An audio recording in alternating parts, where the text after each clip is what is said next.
സംസ്ഥാനത്ത് power cut ഉണ്ടാവില്ലെന്നും ഇപ്പോഴുള്ളത് power failure ആണെന്നും വൈദ്യുതിയുമായി ബന്ധപ്പെട്ട് സ്വയം സംതൃപ്തമായ സാഹചര്യം ഉണ്ടാകേണ്ടത് പ്രധാന ഘടകമാണെന്നും മന്ത്രി അഡ്വക്കേറ്റ് സണ്ണി ജോസഫ് പറഞ്ഞു. മനുഷ്യന് ജീവിക്കാൻ അത്യാവശ്യമായ വായു, ജലം പോലെ തന്നെ പ്രധാനപ്പെട്ട ഘടകമാണ് വൈദ്യുതിയെന്നും ഈ മേഖലയുമായി ബന്ധപ്പെട്ട ഒട്ടേറെ കാര്യങ്ങളുണ്ടെന്നും അതെല്ലാം പഠിച്ചു വരികയാണെന്നും അതിനായി മുൻ മന്ത്രിമാരുമായും ഉദ്യോഗസ്ഥരുമായും സംസാരിക്കുമെന്നും മന്ത്രി പറഞ്ഞു. ഇല്ല, പവർ കട്ടില്ല, ചിലപ്പോൾ പവർ ഫെയിലിയർ ഉണ്ടാകുന്നുണ്ട്.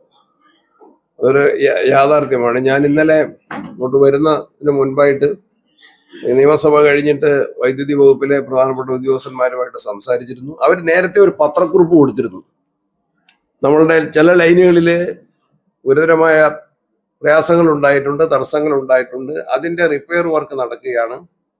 ആ റിപ്പയർ വർക്കിന്റെ ഭാഗമായിട്ട് തടസ്സങ്ങൾ ഉണ്ടാകുമെന്ന് ഈ ഗവൺമെന്റ് വരുന്നതിന് മുമ്പ് തന്നെ ഒരു വാർത്താക്കുറിപ്പ് കൊടുത്തിരുന്നു. ആ തടസ്സങ്ങൾ നീക്കിക്കൊണ്ടിരിക്കുകയാണ്. അപ്പോൾ അത് കുറച്ച് ദിവസം കൂടി ആ ഒരു പ്രയാസം ഉണ്ടാകും. അതിനോട് ആളുകൾ സഹകരിക്കും. എത്രയും വേഗത്തിൽ ആ പ്രതിസന്ധികളും പ്രയാസങ്ങളും പരിഹരിക്കാൻ വേണ്ടിയിട്ടുള്ള നിർദ്ദേശങ്ങൾ കൊടുത്തിട്ടുണ്ട്.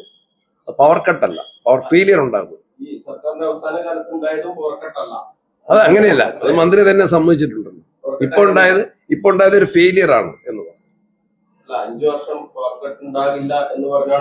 അത് നമ്മൾ വിശകലനം ചെയ്തതാ, ഞാനിപ്പോ അതിലേക്ക് പോകുന്നില്ല. അല്ലല്ല, അതല്ല ഞാൻ പറഞ്ഞത്. അത് അവര് തന്നെ സമ്മതിച്ചിട്ടുണ്ട്, പവർ കട്ട് ഉണ്ടായിരുന്നു.